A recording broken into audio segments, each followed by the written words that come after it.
મોરબીમાં ઈંધણ વાયુના ભાવ બમણા થતાં દિવાલ લાદી ઉદ્યોગ ઉત્પાદનના વિરામમાં વધુ 15 દિવસ લંબાવાયો।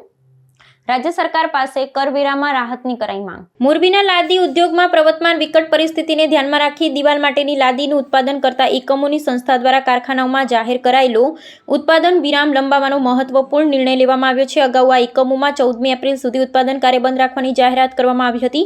જોકે તાજેતરમાં સંસ્થાના હોદ્દેદારોની મળેલી વિશેષ બેઠકમાં સર્વાનુમતે વધુ 15 દિવસ માટે તમામ કારખાનાઓ સંપૂર્ણપણે બંધ રાખવાનો ઠરાવ પસાર કરવામાં આવ્યો છે। આ નિર્ણય પાછળનું મુખ્ય કારણ ઔદ્યોગિક ઈંધણ વાયુની અછત અને તેના દરમાં થયેલો તોતિંગ વધારો છે।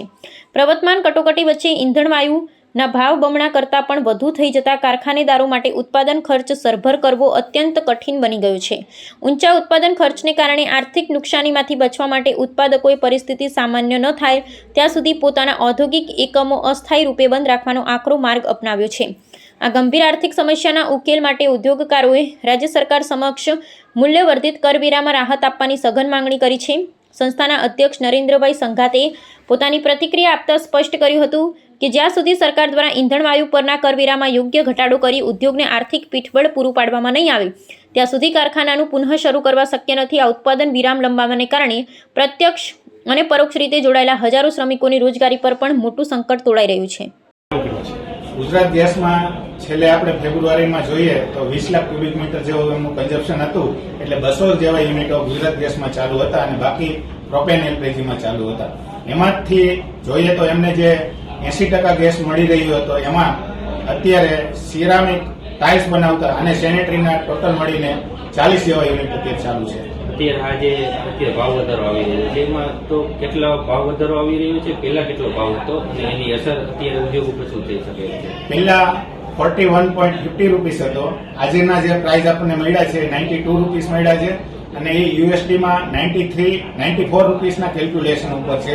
તો અત્યારે માર્કેટમાં જે પ્રમાણે ડોલર પણ વધી રહ્યો છે એ જોતા 105 રૂપિયા ટેક્સ સાથેના પ્રાઇસ મળતા હોય, જે માર્કેટમાં સિરામિક પ્રોડક્ટમાં એક્સપોર્ટમાં અને ડોમેસ્ટિકમાં બંનેમાં પ્રશ્ન ઉભા થતા હોય અને એ પ્રમાણે અમારા કસ્ટમર લેવા પણ અત્યારે તૈયાર નથી। આપણે આવનારા દિવસોમાં જ્યારે ફેક્ટરી ચાલુ કરવાની વાત હતી તો આ જે ભાવ વધારો છે એમાં ફેક્ટરી ચાલુ થઈ શકે એમ હોઈ શકે એમ છે કે આના કારણે ફેક્ટરીનું મોટું નુકસાન થઈ શકે? હાલમાં જે પ્રાઇસ મળે છે એમાં ફેક્ટરી સર્વાઈવ થઈ શકે એવી કન્ડિશન નથી। અત્યારે વોલ્ટાઇલ્સ એસોસિએશનના સર્વે મેમ્બરોની જનરલ મીટિંગ મળેલી હતી અને સર્વાનુમતે એવું નક્કી કરેલ છે કે આપણે અત્યારે જો ડિમાન્ડ ના હોય અને પ્લાન્ટ ચાલુ કરીએ તો આપણે 1 મહિના પછી ફરીથી શટડાઉન લેવાનો સમય આવે અને ફરીથી આપણા જે કામદારો છે એ બેકાર બને તો એનાથી આપણે એવું નક્કી કરીએ કે ગેસના પ્રાઇસ ઘટે અને સરકાર આમાં વેટમાં રાહત આપે તો આપણે 1 મે થી પ્રોડક્શન ચાલુ કરીએ એવું અમે સર્વાનુમતે આજે વોલ્ટાઇલ્સ બનાવતા યુનિટોએ નક્કી કરેલું છે। કેટલા યુનિટ? આ વોલ્ટાઇલ્સ બનાવતા અત્યારે 161 યુનિટોએ સર્વસંમતિ આપેલી છે। અત્યારે આજે યુદ્ધની પરિસ્થિતિ ચાલી રહી છે, જેના કારણે 25 દિવસનું શટડાઉન લીધું હતું, તો અત્યારે આ જે ઉદ્યોગ છે એની પરિસ્થિતિ શું છે અને ત્યાં સુધીમાં જે આખો ઉદ્યોગ છે સિરામિક ઉદ્યોગ ચાલુ થઈ શકે એમ છે અને એક્સપોર્ટની શું સ્થિતિ છે?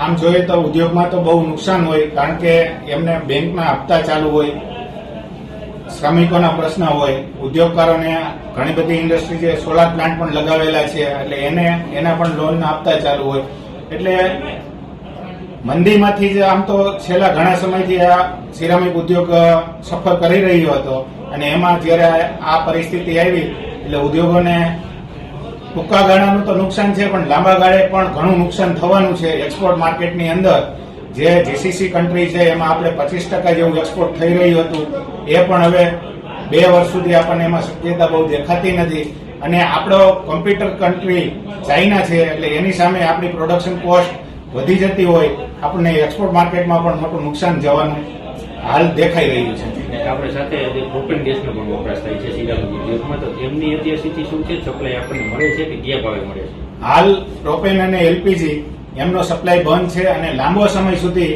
એ મળી શકે એવી કોઈ શક્યતા દેખાઈ રહી નથી। અને સિરામિક ઉદ્યોગ આપણે 25 દિવસ જેટલું શટડાઉન લીધું છે ને હજી આવનારા દિવસોમાં શટડાઉન વિચારી રહ્યા છીએ, તો ઘણી બધી મોટી સંખ્યામાં જે શ્રમિકોને એ લોકો કામ કરતા હોય છે, તો એમની સ્થિતિ શું છે અને શું કહેશો?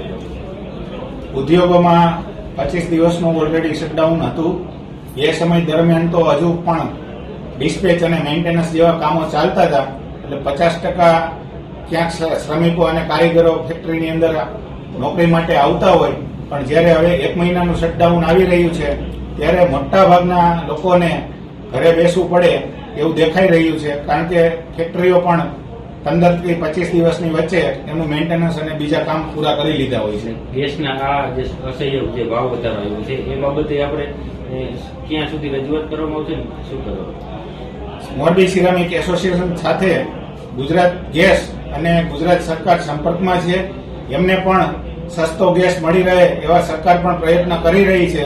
જો એ બેનિફિટ મળશે તો એ પાસ ઓન કરવા માટે રેડી છે અને ઉદ્યોગોને મદદ કરવા માટે એના પૂરતા પ્રયાસ છે.